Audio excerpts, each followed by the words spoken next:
Bonjour à tous, nous voici présents sur ce plateau de Kaina TV. On a posé nos caméras sur le 43e festival du Cinémed. Aujourd'hui, nous recevons la réalisatrice du court-métrage Noir Soleil, qui s'appelle Marie Larrivée. Bonjour Marie Larrivée. Bonjour. Comment allez-vous? Très bien, merci. Super. Donc on va un peu parler de votre court-métrage. Vous pouvez nous résumer en quelques mots de quoi parle-t-il? En fait, c'est un film qui se passe dans le sud de l'Italie. Et suite à un tremblement de terre provoqué par le Vésuve, il y a le corps d'un homme qui réapparaît. Et en fait, la police découvre que c'est un homme qui est mort depuis 40 ans. Et elle enquête pour savoir de qui il s'agit. Et il y a Dino et sa fille Victoria qui viennent dans le sud de l'Italie pour faire un test ADN et voir s'il pourrait s'agir du grand-père qui a disparu depuis 40 ans. D'accord, très intéressant. Et donc, on va un peu revenir à vos études. Comme j'ai vu que vous avez fait de grandes écoles de Paris, par exemple l'École nationale supérieure des arts décoratifs à Paris. Pensez-vous qu'il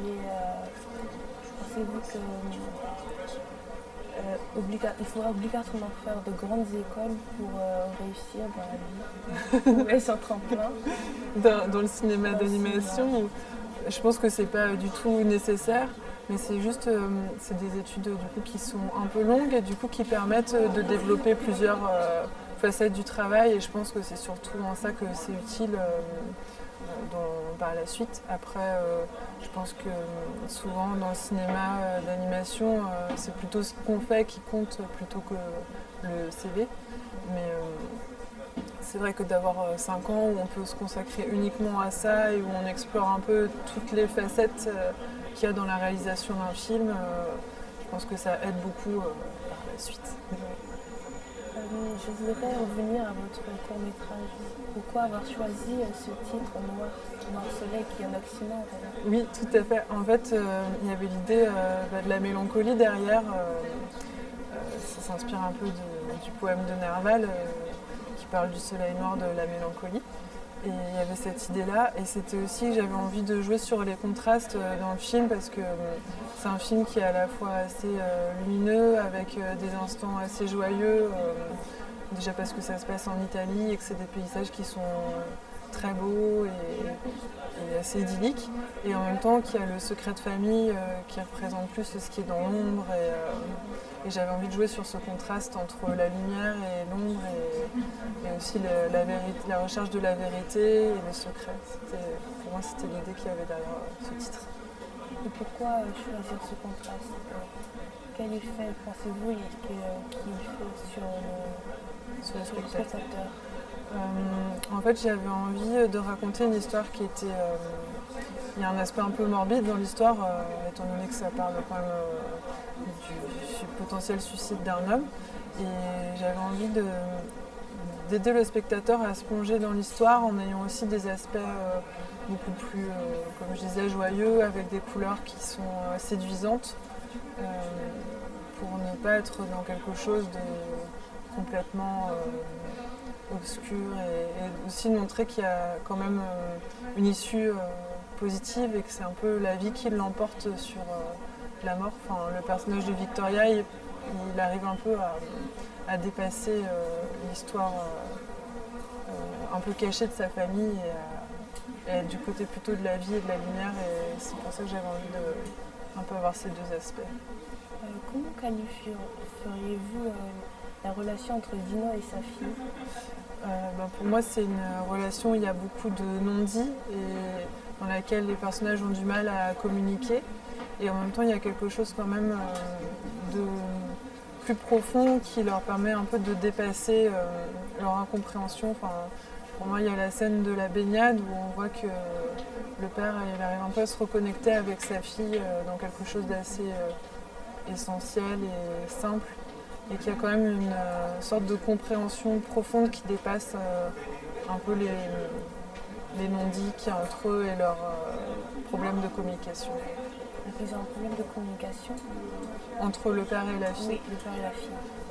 Oui, en fait j'ai essayé de faire en sorte qu'il n'y ait pas trop de dialogue pour qu'on comprenne qu'il y avait beaucoup beaucoup de silence entre eux. Et que lui, en fait, il a du mal à assumer la vie qu'il a eue sans son père et le rôle qu'a eu son père dans sa vie, et il préfère ne pas en parler. Dino a eu une enfance tragique, c'est ça? Il a eu des violences Oui, ouais. En fait, pour moi, le père, il est parti, mais Dino pense qu'il les a abandonnés. Mais avant ça, il lui a mis une vie assez difficile. Et c'est douloureux pour le personnage de Dino de s'en rappeler. Et c'est aussi pour ça qu'il ne veut pas en parler avec sa fille, qui, elle, aimerait bien en savoir plus sur le passé de sa famille et de son père. Bien en venir à votre passion pour le dessin, d'où vient-elle? Alors en fait, je dessine depuis toute petite comme la plupart des enfants. Et ma mère me faisait beaucoup voir des expositions de peinture. Et du coup, ça a entretenu cet intérêt-là pour moi du dessin. Et après, j'ai un peu arrêté parce que j'ai fait des études de littérature. Et en allant à l'atelier Sèvres, qui est une préparation aux grandes écoles, j'ai un peu retrouvé le plaisir de dessiner, et après ça m'a suivi dans tout mon parcours jusqu'à maintenant. D'accord. J'imagine que vous vouliez retranscrire les paysages du sud de l'Italie le plus fidèlement possible. Pensez-vous que vous avez réussi à faire ça? Comment vous êtes prise? Alors en fait, j'avais pas forcément envie d'être... j'avais envie qu'on sente que c'était une Italie qui était fantasmée et que c'était vu à travers le regard de quelqu'un qui n'habite pas forcément en Italie. Et du coup, je me suis autorisée à ce que tout soit pas forcément hyper juste et que ce soit plus un ressenti. Et aussi, c'est plus le point de vue de Victoria, qui ne connaît pas tellement la région de l'Italie sur les paysages, où elle se laisse un peu aller à son imagination. Et c'est pour ça que j'ai utilisé des couleurs des fois qui étaient, par exemple, du rouge très fort, alors que des paysages comme ça n'existent pas. Mais le film a été diffusé en Italie et j'ai eu des messages d'Italiens qui disaient qu'ils reconnaissaient leur région de Naples, etc. Donc j'étais contente. Ça a quand même fonctionné. Et pour être quand même un minimum fidèle au décor, j'ai fait du repérage photo pendant que j'étais en train de développer le court-métrage pour avoir une base et un peu mieux me repérer dans les espaces et imaginer une histoire dans laquelle on peut... un paysage dans lequel on peut circuler et que ça paraisse crédible quand ils vont d'un espace à un autre. Pourquoi avoir choisi ce pays de l'Italie pour raconter votre histoire? En fait, c'était un pays dans lequel j'avais pas mal voyagé avec mes parents quand j'étais petite. Du coup, ça évoquait pour moi des souvenirs de famille, même si j'ai pas de famille en Italie. Et c'était important pour moi aussi que ce soit un paysage dans lequel j'avais envie dans lequel je pouvais un peu rêver, et le côté très beau aussi, ça me donnait envie de me plonger dedans pendant plusieurs mois, parce que c'est très long de faire les décors, et du coup j'avais envie d'être dans des décors qui soient agréables pour moi à peindre. Et j'ai oublié le début de la question. C'était juste pourquoi avoir choisi l'Italie. Et oui, j'aimais bien aussi le contraste, je trouve, qu'il y a dans le sud de l'Italie, parce qu'il y a une culture de la mort qui est très importante, avec les catacombes, des choses comme ça. Et en même temps, c'est des paysages qui sont très lumineux et qui rappellent aussi les vacances. Et j'aimais bien ce contraste-là qu'il y avait dans cette région. Et aussi, il y avait la présence du Vésuve qui était importante pour moi, puisque c'est l'élément déclencheur de la découverte du corps du grand-père, et aussi qui a l'île de Pompéi, dans laquelle il y a les morts qui sont les moulages des corps des gens qui ont disparu. Pour moi, ça racontait des choses sur la vie familiale de Dino et Victoria. D'accord. Combien de temps cela vous a pris pour faire ce film d'animation? L'écriture et le développement, ça m'a pris plusieurs années, c'était 3-4 ans je pense. Et ensuite la production, vraiment, la création des images et de l'animation, ça a pris 1 an environ, avec une équipe. Et en général, vos autres films d'animation, ils durent aussi la même durée? Non, j'ai fait des films beaucoup plus courts. J'ai fait plutôt des clips ou des petits films expérimentaux, mais qui font moins de 5 minutes. À part mon film de fin d'études qui faisait 10 minutes, mais sinon c'est plus court. D'accord. J'ai vu que vous êtes allé à l'abbaye de Fontevraud. Oui. Et c'est là qu'est née cette idée de faire ce court-métrage? Non, en fait, c'était antérieur. L'abbaye de Fontevraud, elle accueille des réalisateurs qui sont en cours d'écriture. Et du coup, j'avais déjà mon idée de film et je suis allée là-bas pour la développer, réfléchir et faire du storyboard à partir de mon scénario. Pensez-vous que si vous n'étiez jamais allé à cette abbaye, est-ce que votre film aurait le même aspect? Serait-il totalement différent? Oui, il serait sûrement assez différent. C'est vrai que c'est toujours une influence d'écrire dans un endroit particulier.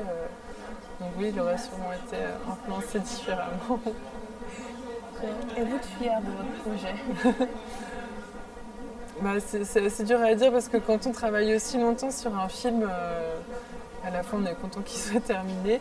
Mais j'ai des retours positifs dessus et je suis hyper contente du travail que l'équipe a fourni sur le film parce que c'est difficile de toujours rester cohérent au dessin. Enfin, les personnes de l'équipe ont essayé d'être cohérentes par rapport au décor que j'ai créé et vraiment d'être au plus proche des intentions que j'avais. Et ça, c'est vraiment incroyable qu'ils y soient parvenus à ce point-là. Et ça, je suis très fière de cet aspect-là. Avez-vous un dernier message pour les téléspectateurs? Un mot de fin? Je sais pas trop, je m'attendais pas trop à cette question. Ce qui vous vient à l'esprit? Je suis en méprise. Non, je sais pas. Venez au Cinémed? Oui, bien. Venez voir les films. Venez voir les films au cinéma, c'est une très bonne idée. D'accord. Merci beaucoup d'avoir accepté notre invitation. Merci à vous. C'était un plaisir de parler avec vous, de parler de votre court-métrage. Merci beaucoup, ça m'a plu aussi. Merci pour vos questions. Merci à vous d'avoir regardé cette émission. On se retrouve très vite sur Kaina TV.